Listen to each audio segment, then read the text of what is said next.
നമസ്കാരം. നമ്മളുടെ സീരീസിൻ്റെ അടുത്ത വീഡിയോയിലേക്ക് സ്വാഗതം. അപ്പോൾ ഇന്നലെ നമ്മൾ സംസാരിച്ചുകൊണ്ടിരുന്നത് തുടങ്ങി വെച്ചത് പഞ്ചഭൂതങ്ങളെക്കുറിച്ചാണ്. അതിൽ തന്നെ നമ്മൾ അവസാനം പറഞ്ഞു വന്നത് നമ്മളുടെ ദേഷ്യം കാരണം ഇല്ലാത്ത ദേഷ്യം, എന്തിനും ഏതിനും നമ്മൾ സ്പ്ലിറ്റ് സെക്കൻഡ്സിൽ നമ്മളുടെ മൂഡ് മാറുന്നുണ്ടെങ്കിൽ അല്ലെങ്കിൽ എക്സ്റ്റേണൽ സിറ്റുവേഷൻസ് മാറുന്നതിനനുസരിച്ച് നമ്മുടെ മൂഡ് മാറിക്കൊണ്ടേയിരിക്കുകയാണെങ്കിൽ അവിടെയാണ് നമ്മൾ നമ്മളെ തന്നെ നിരീക്ഷിക്കേണ്ടത്. എന്തോ ഒരു ഘടകം നമ്മളിൽ വീക്ക് ആയതുകൊണ്ടാണ്. കാരണം ഇത് ഇൻറ്റേർണലി ഉണ്ടാകുന്ന ആങ്കർ അല്ല, അല്ലെങ്കിൽ ഒരു തരത്തിലുള്ള ഇമോഷൻസ് നമ്മുടെ ഉള്ളിൽ നിന്ന് വരുന്നതല്ല, പുറമേ നിന്നുള്ള സാഹചര്യത്തിനനുസരിച്ച് മാറുന്നതാണ്.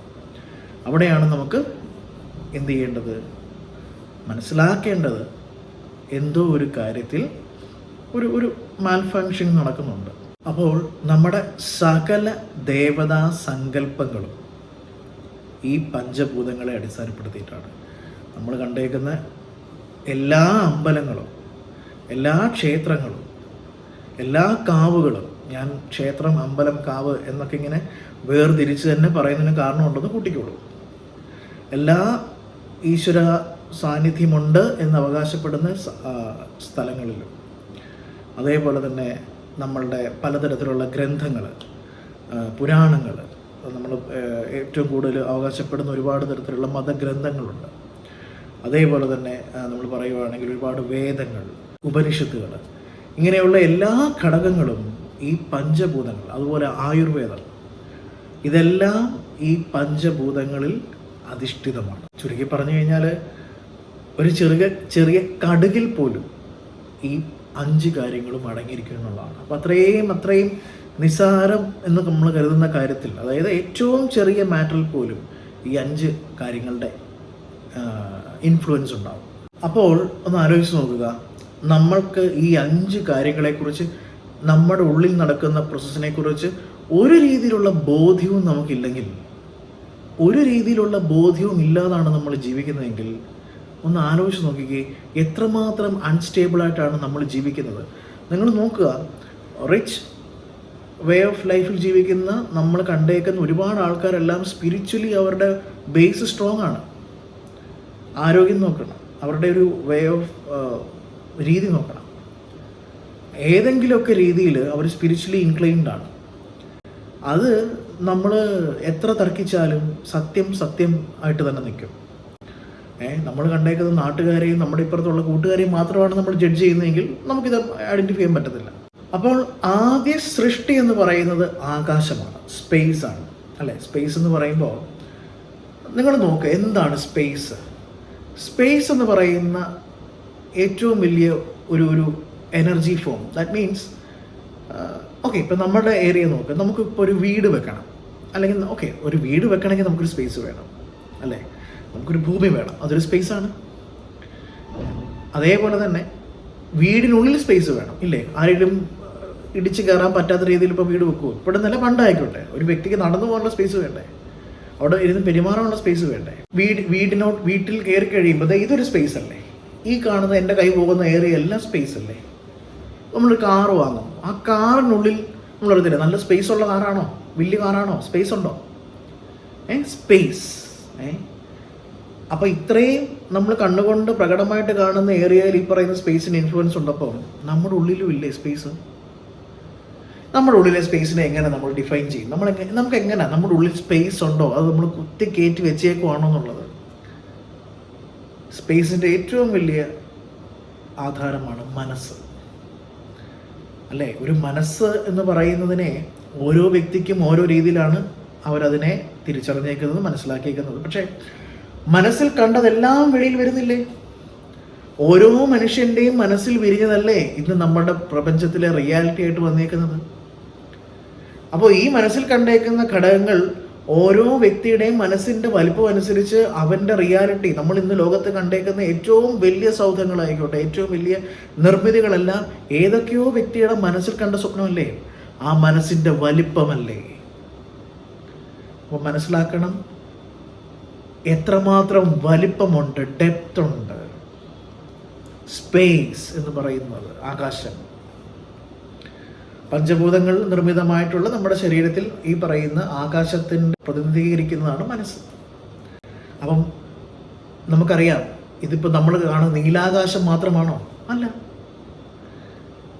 എന്തൊക്കെ തരത്തിലുള്ള നക്ഷത്ര ഗോളങ്ങളുണ്ട്, നക്ഷത്ര ശൃംഖലകളുണ്ട്, ഏതൊക്കെ തരത്തിലുള്ള ഗാലക്സീസ് ഉണ്ട്, മിൽക്കി വേസ് ഉണ്ട്, ഇല്ലേ? ഇത് എവിടെ അവസാനിക്കും ആർക്ക് പറയാൻ പറ്റും?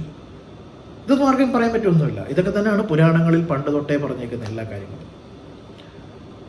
മൾട്ടിവേഴ്സ് ഉണ്ടെന്ന് പറയുന്നതിനകത്ത് എന്താണ് സംശയം? അപ്പം അത്രയും ഗഹനമായിട്ട് പോകണ്ട. ഞാൻ പറയുന്നത് അത്രയും വലിപ്പം കൂട്ടാൻ കഴിയുന്ന ഒരു സംഗതി ഉള്ളിൽ വെച്ചിട്ട് നമ്മളതിനെ ഏറ്റവും ചെറിയ ലോകത്തിലേക്ക് നമ്മൾ സ്വപ്നം കണ്ടിട്ടും ഏറ്റവും ചെറിയ കാര്യങ്ങളിലേക്ക് മാത്രം അതിനെ ഇടുക്കി വെച്ചിട്ട് എനിക്കത് നടക്കണം എന്ന് ആഗ്രഹിച്ചാൽ എങ്ങനെ നടക്കും? നമ്മൾ ചെയ്യുന്നതൊന്ന്, പ്രവർത്തിക്കുന്ന ഒന്ന് അല്ലേ? നമ്മൾ ആഗ്രഹിക്കുന്ന ഒന്ന്, അതിനുവേണ്ടി നമ്മൾ ചെയ്യുന്നത് മറ്റൊന്ന്. അത് രണ്ട് വഴിക്കാണ് പോകുന്നത്. പിന്നെ എങ്ങനെ ഒരു കാര്യം കൂട്ടിമുട്ടും? ഒരു ലൈൻ വരയ്ക്കണമെങ്കിൽ പോലും, നമുക്ക് ഒരു സർക്കിൾ കംപ്ലീറ്റ് ആവണമെങ്കിൽ പോലും അതും കൃത്യമായ പാതയിലൂടെ പോയെങ്കിലേ പറ്റുള്ളൂ. രണ്ട് വഴിക്ക് പോകണം. എങ്ങനെയാണ് അത് തമ്മിൽ കൂട്ടിമുട്ടുന്നത് എങ്ങനെയാണ്? അപ്പോൾ ഇതിൻ്റെ ഘടന എന്ന് പറയുന്നത് ആകാശത്തിൽ നിന്ന് വായു ക്രിയേറ്റായി, വായുവിൽ നിന്ന് അഗ്നി. വായുപുത്രനാണ് അഗ്നി, നമ്മൾ കേട്ടിട്ടില്ലേ? നല്ല ഓക്സിജൻ ഉള്ളിടത്ത് നല്ല പോലെ കയറി കത്തും. അഗ്നിയിൽ നിന്നാണ് ജലം, ജലത്തിൽ നിന്നാണ് ഭൂമി. അപ്പോൾ നമ്മൾ ഇതിനെ വേണമെന്ന് റിവേഴ്സ് എടുത്തു. ഇപ്പോൾ ഭൂമി എന്ന് പറയുന്നതിനെ നമ്മൾ നോക്കുകയാണെങ്കിൽ തന്നെ നമ്മൾ കാണുന്ന കടൽ മാത്രമാണോ, അല്ലെങ്കിൽ നമ്മൾ കാണുന്ന കുറേ ജലാശയങ്ങളിൽ മാത്രമാണോ വെള്ളമുള്ളത്? അല്ല. ഈ അന്തരീക്ഷത്തിലില്ലേ വെള്ളം? ഉണ്ട്. വാട്ടർ മോളിക്യൂൾസ് ഉണ്ടാവില്ലേ? ഉണ്ടാവും. നമ്മൾ വീടിന് വെളിയിൽ ഇറങ്ങിയാൽ അവിടെ ഉണ്ടാവില്ലേ വാട്ടർ മോളിക്യൂൾസ്? താഴെ ഉണ്ടാവില്ലേ വാട്ടർ മോളിക്യൂൾ? നമ്മളിത് കണ്ണുകൊണ്ട് നമുക്ക് സെൻസിബിൾ ആകുന്നില്ലെന്നേ ഉള്ളൂ. റിയാലിറ്റി എന്ന് പറഞ്ഞാൽ അവിടെ ഉണ്ടെന്നുള്ളത്. അപ്പോൾ ഒന്ന് ആലോചിച്ച് നോക്കിക്കേ, ഭൂമിയിൽ മുഴുവൻ വെള്ളം തന്നെയല്ലേ ഉള്ളത്?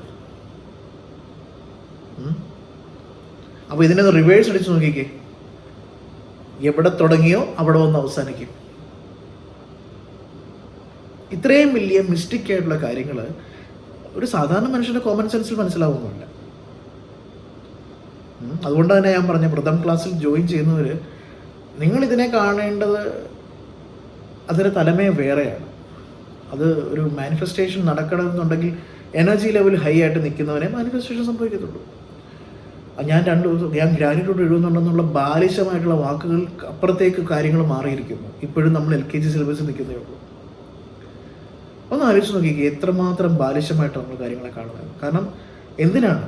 ഫസ്റ്റ് ഓഫ് ഓൾ ഞാൻ പറഞ്ഞല്ലോ, ഇന്നലെ പറഞ്ഞ പോലെ ശരീരം കൺട്രോളിൽ നിൽക്കണം. മനസ്സ് കൺട്രോളിൽ നിൽക്കണം. അപ്പം മനസ്സിനെയും ശരീരത്തെയും കൺട്രോൾ ചെയ്തിട്ടല്ലേ ഉള്ളൂ നമുക്ക് ആസ്ട്രൽ ബോർഡിലോട്ട് കയറാൻ പോലും പറ്റത്തുള്ളൂ. അപ്പോൾ ഈ പറയുന്ന ശരീരബോധത്തിൽ മാത്രം നിൽക്കുന്ന ഒരു വ്യക്തിക്ക് എങ്ങനെ മനസ്സിനെ കുറിച്ച് മനസ്സിലാകും? മനസ്സിനധിഷ്ഠിതമായിട്ട് അവർ ജീവിക്കില്ല. കാരണം അവർക്ക് പണം, ആരോഗ്യം, വീട്, ഇത് തെറ്റെന്നല്ല ഞാൻ പറയുന്നത്. ഇത് വേണം. ഞാൻ വീണ്ടും പറയുന്നു, എല്ലാ ലക്ഷറിയും നമുക്ക് വേണം. പക്ഷെ അത് ജനറേറ്റ് ചെയ്യാനുള്ള കഴിവുകൂടെ വേണ്ടേ? വെറും ഒരു സാഹചര്യമോ ഒരു സമയമോ ആകരുത് നമ്മുടെ സ്വത്തോ നമ്മുടെ പണമോ നമ്മുടെ ആരോഗ്യത്തിനെ കൺട്രോൾ ചെയ്യേണ്ടത്. ഒരു എക്സ്റ്റേണൽ ഫാക്ടർ അല്ല നമ്മുടെ കയ്യിലുള്ള സ്വത്തിനെ കൺട്രോൾ ചെയ്യേണ്ടത്, നമ്മൾ തന്നെയാണ്. അതിന് നമുക്കൊരു കേപ്പബിലിറ്റി ഉണ്ടാവണം. പഞ്ചഭൂതങ്ങളപ്പോൾ ഒന്ന് ആലോചിച്ച് നോക്കിയാൽ നമ്മുടെ ഉള്ളിൽ എങ്ങനെ അതിൻ്റെ പ്രോസസ്സ്? വളരെ സിമ്പിളല്ലേ?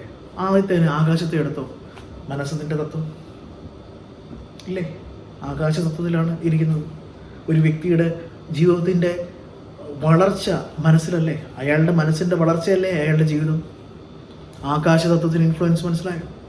അടുത്തെടുത്തോ, വായു തത്വം, ബ്രീത്തിങ്. എത്ര പേര് കൃത്യമായിട്ട് ശ്വസിക്കുന്നുണ്ട്? ഇനി ബ്രീത്തിങ്ങിൽ തന്നെ ഇത് നിങ്ങൾ ചുമ്മാ കൈവച്ച് നോക്കുക. നമ്മളുടെ ബ്രീത്തിങ് 2 മൂക്കിൻ്റെ അറയിലൂടെയും വരുന്നത് ഒരേപോലാണോ എന്നുള്ളത്. അതിൽ വേരിയേഷൻസ് ഉണ്ടെങ്കിൽ തന്നെ മനസ്സിലാക്കാൻ പറ്റും നമ്മളിൽ എന്തെങ്കിലും ഡിഫോൾട്ട് ഉണ്ടോ. അപ്പോൾ വായു തത്വം നമ്മളെ സ്വാധീനിക്കുന്നില്ലേ? ഉണ്ട്. അടുത്തതെന്താ? അഗ്നിതത്വം. നമ്മുടെ ബോഡിയുടെ ടെമ്പറേച്ചറിൽ വേരിയേഷൻസ് ഉണ്ടാകുമ്പോഴാണ് അസുഖം ഉണ്ടാകുന്നത്. പലതരത്തിലുള്ള ഇഷ്യൂസ് ഉണ്ടാകുന്നത്. അതിപ്പം ചെറിയ ഡോസ് കൂടിയ അസുഖം തൊട്ട് ഡോസ് കൂടിയ അസുഖം വരെ. അപ്പോൾ ഇതിനെ ക്രമീകരിക്കാൻ അറിയാത്ത ആൾക്കാർ കുറേ ഗുളിക വാരി കഴിച്ചാൽ എങ്ങനെ അസുഖം മാറുക? കുറേ ഡോക്ടർമാരെ വിശ്വസിച്ചാൽ എങ്ങനെ അസുഖം മാറുക? ഇനി അത് കഴിഞ്ഞ് ജലതത്വം ഇല്ലേ, വെള്ളമല്ലേ ബോഡി മുഴുവനുള്ളത്. അത് പല ഫോംസിലില്ലേ വെള്ളം നമ്മുടെ ശരീരത്തിൽ. ഭൂമിതത്വം, ഇതിൽ ഭൂമിതത്വത്തിന് മാത്രമാണ് എന്തുണ്ടാവുന്ന മാറ്റങ്ങൾ സംഭവിച്ചുകൊണ്ടേയിരിക്കുന്നത് അല്ലേ. 1000 കൊല്ലം മുമ്പുള്ള രീതിയിലാണ് ഇന്ന് ഭൂമി ഇരിക്കുന്നത്? അല്ല, അത് തന്നെയാണ് നമ്മുടെ ചർമ്മത്തിൽ സംഭവിക്കുന്നത്. അപ്പോൾ പഞ്ചഭൂതങ്ങളിൽ അധിഷ്ഠിതമായിരിക്കുന്ന നമ്മുടെ ശരീരത്തെക്കുറിച്ച്, നമ്മുടെ എനർജി ഫീൽഡിനെ കുറിച്ച് നമുക്കൊന്നും അറിയില്ല. നമ്മളതിനെ കെയർ ചെയ്യാതെ നമ്മൾ ജീവിക്കുകയാണ്. എന്നിട്ട് നമ്മൾ പറയുന്നു എനിക്ക് ആ ഗോള് പോകണം, എനിക്ക് ഈ ലക്ഷ്യം വേണം. മനസ്സിലാവുന്നുണ്ടോ വൈരുദ്ധ്യം? ഞാൻ പറയുന്ന അത്രയും ഡെപ്തുള്ള കാര്യങ്ങളാണ്. ഇത് എത്ര പേർക്ക് പറഞ്ഞാൽ ഇനിയും അത് മനസ്സിലാവുമെന്ന് എനിക്കറിയില്ല. നിങ്ങൾക്ക് മനസ്സിലാകട്ടെ എന്ന് ഞാൻ പ്രാർത്ഥിക്കുന്നു. അല്ലാതെ നമ്മൾ വെറും പെരിഫറൽ ലെവലിൽ നിന്നിട്ട് മാത്രം, ഒരു ലോ ഓഫ് അട്രാക്ഷൻ സെൻസിൽ മാത്രം നിന്നാൽ എനിക്കറിയില്ല. അത് നിങ്ങൾ ഓരോരുത്തർക്കും ഓരോ വിധി ഉണ്ടെന്ന് അന്നേരം നമുക്ക് പറയേണ്ടി വരും അല്ലെ. വിധിയെ തുടച്ചു നീക്കാനുള്ള അവസരങ്ങൾ വന്നാൽ ഇത് മനസ്സിലാവുകയാണ് വേണ്ടേ. മനസ്സിലാകുന്നതിനനുസരിച്ച് നമ്മൾ ആക്ഷൻ എടുക്കണ്ടേ. ഞാനീ പറഞ്ഞേക്കുന്ന കാര്യങ്ങൾ നിങ്ങൾ ആലോചിച്ചു നോക്കുക. വ്രതം ക്ലാസ്സിൽ ജോയിൻ ചെയ്തവർ ജോയിൻ ചെയ്യാൻ പോകുന്നവർ ഈ പറയുന്ന കാര്യങ്ങളെല്ലാം സസൂക്ഷ്മം ശ്രദ്ധിക്കുക. നിങ്ങൾ എഴുതി വെച്ചില്ലെങ്കിലും നിങ്ങളിത് ഞാൻ പറയുന്ന തത്വങ്ങൾ മനസ്സിലാക്കുന്നുണ്ടോ എന്നുള്ളത്, നിങ്ങൾക്കത് മനസ്സിലാവുന്നുണ്ടോ എന്നുള്ളതാണ് പ്രാധാന്യം. അത്രയും സീരിയസ് ആണ് നമ്മൾ പോകാൻ പോകുന്ന വഴി. അപ്പം അറിയാലോ, ഈ 5 കാര്യങ്ങളെ നമുക്ക് ബാലൻസ് ചെയ്യാനാണ് വ്രതം ഉദ്ദേശിക്കുന്നത്. ഈ 5 കാര്യങ്ങളെ ബാലൻസ് ചെയ്യാൻ അറിയണം. അപ്പം അതിൻ്റെ വേറെ നമ്മൾ ഗ്രൂപ്പിൽ സംസാരിച്ചിട്ടുണ്ട്, അത് വേറെ ഘടകം. കാരണം മാസ് എനർജിയെക്കുറിച്ച് നമ്മൾ സംസാരിച്ചിട്ടുണ്ട്, അത് വേറെ ഘടകം. പക്ഷേ ബേസിക് ഈ കാര്യങ്ങളാണ്. ഇനി ഇതിൻ്റെ എക്സ്പ്ലനേഷൻ വേണ്ട, ഈ ഓരോന്നിനെക്കുറിച്ചുള്ള ഇതെങ്ങനെ നമ്മുടെ ആസ്ട്രൽ ബോഡിയിൽ ഇൻഫ്ലുവൻസ് എന്ന് അറിയണ്ടേ. പഠിക്കാം. Wait for the video. Thank U.